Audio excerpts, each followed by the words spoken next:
What had been clear did not disappear.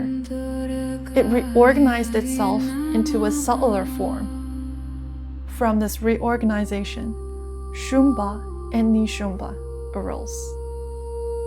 If the previous battle dismantled a raw, untamed ego, what appears now is a more refined self, cloaked in civilization, and masked itself into order, authority, and righteousness.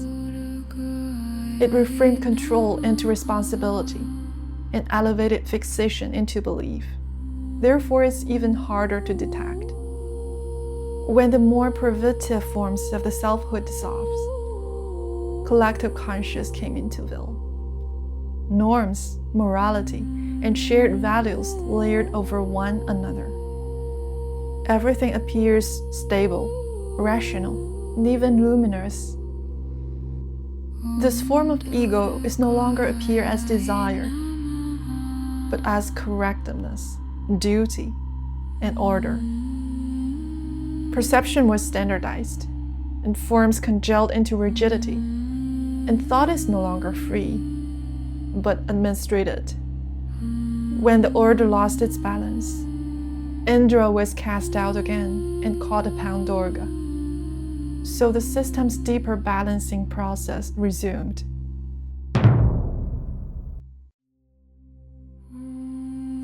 What was touched first were the beliefs that appear stable and justified, those carrying certainty and authority, those attempting control and define the reality. They believed themselves as truth, thus they were the first to loosen. When the structure that's designed to maintain order could no longer contain what was unfolding, the collapse started within. At this stage, the cognitive system lost its ability to distinguish what is threat and what is part of itself.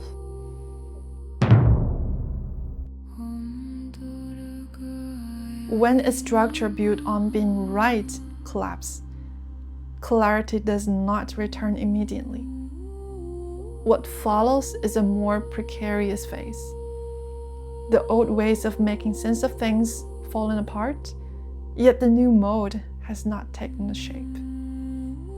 The system is no longer dependent on judgment, but neither the awareness stepped fully in. Activity continues, but not arise from a clear intention. Response still occurs, but with no true discernment. Outwardly, the system still appears to be functioning, but inwardly, it's already lost its sense of direction. What drives it is no longer choice, but inertia, a momentum that continues simply because it hasn't stopped yet.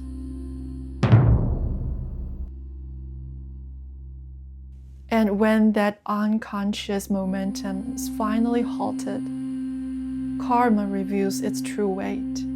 At this stage, the so-called enemy cannot be overcome by conflict. They cannot be defeated, but to be exhausted, to be leaped through, to be brought to the completion. Every act of the resistance creates more resistance, and every act of the suppression produces more of the same. Thus, Durga's rebalancing mechanism turns into a deeper level, termination. Kali appears, not as destruction, but as a cessation of the continuation itself. From there, no new cause are set in motion. No further reaction is triggered. The chain and cause and effect, which once ran on its own, came to a point of suspension. It was not forcibly cut. It's because there is no reason for it to continue anymore.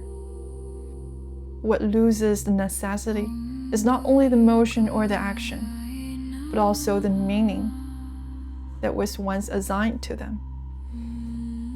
The meaning of belief is withdrawn, not because it's denied, but because there is no longer someone standing above it declaring, "This is right." the meaning of life is withdrawn. Not because it ceased to move, but because of the command to continue at all cost dissolved. Existence no longer needs to justify itself. It no longer carries the burden of the process, purpose, or completion. The meaning of death is also withdrawn. It is no longer framed as sacrifice or a gateway to somewhere higher. Death loses its role as an endpoint or a start point of the story. When meaning is no longer assigned, when the position of who gets to define started to collapse, when the system no longer holds an authority that stays above it to explain it, the system's mechanism of rebalancing and termination come to the completion.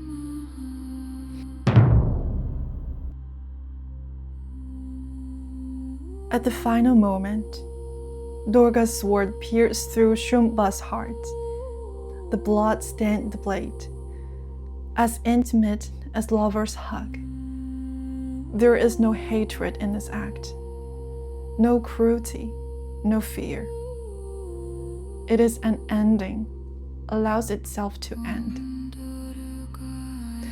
All beings participate in this cycle, regardless of the role, are part of this completion. There's no victor, no defeated. This poem ends with these words: whoever sings it will not take another birth.